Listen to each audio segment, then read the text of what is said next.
Նոր մարտահրավերներով ու ավելի մեծ նպատակներով Հայաստանի բռնցքամարտի ֆեդերացիան առաջիկա 5 տարիներին էլ կշարունակի գլխավորել Հովհաննես Հովսեփյանը։ Ֆեդերացիայի նախագահի ընտրություններում նա վստահ հաղթանակ տարավ, ստանալով ընտրողների ճնշող մեծամասնության աջակցությունը։ Ընտրող հանձնաժողովն արձանագրում է, քվեարկությանը մասնակցած 92 պատվիրակներից Հովհաննես Հովսեփյանի օգտին քվեարկել է 81-ը։ Մյուս տեխնացուն Իսրայել Հակոբ Կոխյանը ստացել է 11 ձայն։ Հովհաննես Հովսեփյան Հովհաննես Հովսեփյանի գլխավորությամբ նախորդ հնգամյակը դարձավ հայկական բռնցքամարտի պատմության ամենահաջողված շրջաններից մեկը։ Աշխարհի եւ Եվրոպայի առաջնություններում ու օլիմպիական խաղերում Հայաստանի ներկայացուցիչները նվաճեցին 219 մեդալ, որոնցից 43-ը ոսկե։ Հովսեփյանը նշում է, որ շնորհակալ է վստահության համար, դա պարտավորեցնում է անել ավելին։ Երբ որ աշխատանքը գնահատվում, ավելի ես մոտիվացվում եւ ավելի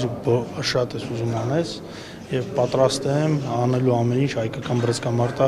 ավելի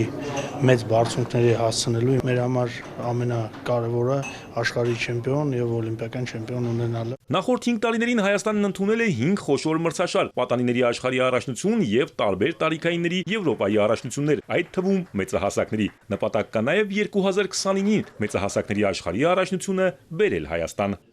Արամ Մանուկյան, Սիմիկ Մայիլյան, Էպիկենտրոն։